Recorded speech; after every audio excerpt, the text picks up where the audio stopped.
ಎಲ್ಲರಿಗೂ ನಮಸ್ಕಾರ. ನಾನು ಪ್ರೇಮ ನಡುವಿನ ಮನೆ. ಹಿಂದೆ ನೋಡ್ಬೋದು, ಇದು ಕಿತ್ತೂರಿನ ಕೋಟೆ.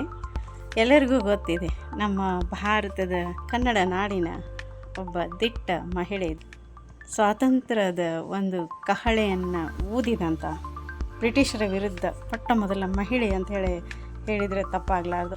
ಇದು ಅವಳ ಒಂದು ಕೋಟೆ. ಈ ಕೋಟೆಯಲ್ಲಿ ನಾನು ಇದ್ದೇನೆ.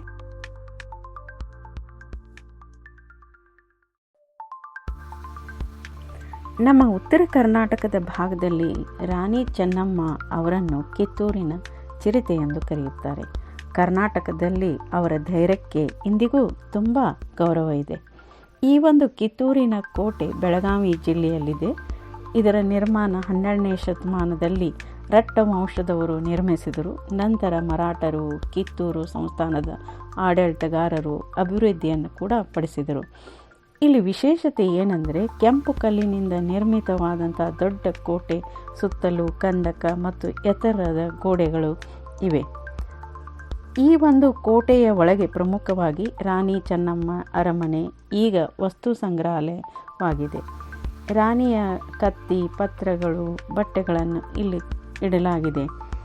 ತಾವಿಲ್ಲಿ ಗಮನಿಸಬಹುದು, ಇದು ಕಿತ್ತೂರು ಸಂಸ್ಥಾನ ರಾಜಮನೆತನದ ಮಾನದಂಡ ಅಥವಾ ಸ್ತಂಭವಾಗಿದೆ.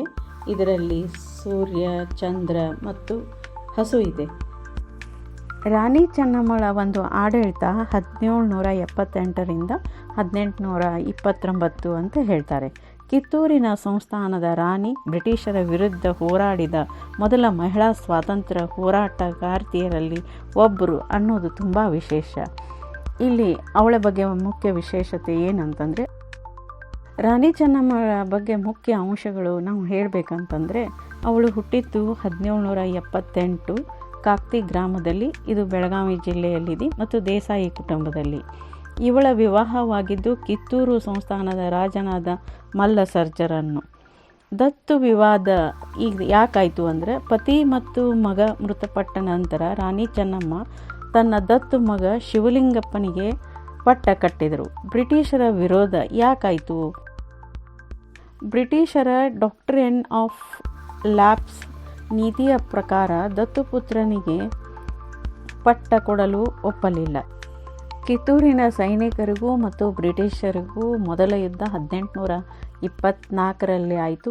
ಈ ಯುದ್ಧದಲ್ಲಿ ಕಲೆಕ್ಟರ್ ಥ್ಯಾಕ್ರೆ ಮತ್ತು ಸ್ಟೀವನ್ಸನ್ ಕೊಲ್ಲಲ್ಪಟ್ಟರು. ಬ್ರಿಟಿಷರು ಈ ಯುದ್ಧದಲ್ಲಿ ಸೋತರು. ನಂತರ ಎರಡನೇ ಯುದ್ಧ ಮೋಸದಿಂದ ನಡೆಯಿತು. ರಾಣಿ ಚೆನ್ನಮ್ಮ ಮತ್ತು ಸಂಗೊಳ್ಳಿ ರಾಯಣ್ಣ ಈ ಒಂದು ಎರಡನೇ ಯುದ್ಧದಲ್ಲಿ ಬ್ರಿಟಿಷರ ಸೆರೆಯಾದರು. ಈ ಒಂದು ಕಿತ್ತೂರು ರಾಣಿ ಚೆನ್ನಮ್ಮಳ ಅಂತ್ಯ 1829ರಲ್ಲಿ ಬೈಲಹೊಂಗಲದ ಜೈಲಿನಲ್ಲಿದ್ದ ಕಿತ್ತೂರಿನ ರಾಣಿ ಚೆನ್ನಮ್ಮಳ ನಿಧನವಾಗುತ್ತದೆ. ರಾಣಿ ಚೆನ್ನಮ್ಮಳ ನಿಧನದ ನಂತರ ಕಿತ್ತೂರಿನ ಸಂಸ್ಥಾನದ ಅಂತ್ಯವೂ ಆಗುತ್ತದೆ. ರಾಣಿ ಚೆನ್ನಮ್ಮ ಅವರನ್ನು ಕಿತ್ತೂರಿನ ಚಿರತೆ ಎಂದು ನಾವು ಉತ್ತರ ಕರ್ನಾಟಕದ ಜನ ಅಷ್ಟೇ ಅಲ್ಲ, ಇಡೀ ಕರ್ನಾಟಕದ ಜನವೇ ಅವರನ್ನು ಇಂದಿಗೂ ಕರೆಯುತ್ತಾರೆ. ಕರ್ನಾಟಕದಲ್ಲಿ ಅವರ ಧೈರ್ಯಕ್ಕೆ ಇಂದಿಗೂ ತುಂಬ ಗೌರವವಿದೆ.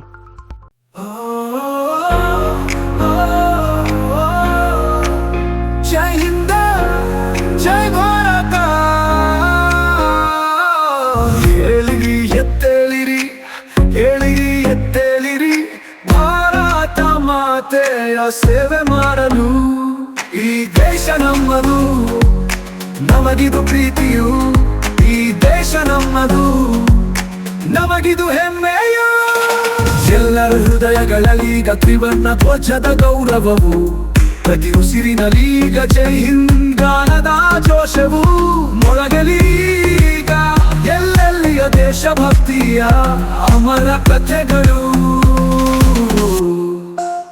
ಹೋ ಏಳಿರಿ ಎತ್ತೇಳಿರಿ, ಏಳಿರಿ ಎತ್ತೇಳಿರಿ, ಭಾರತ ಮಾತೆಯ ಸೇವೆ ಮಾಡಲು.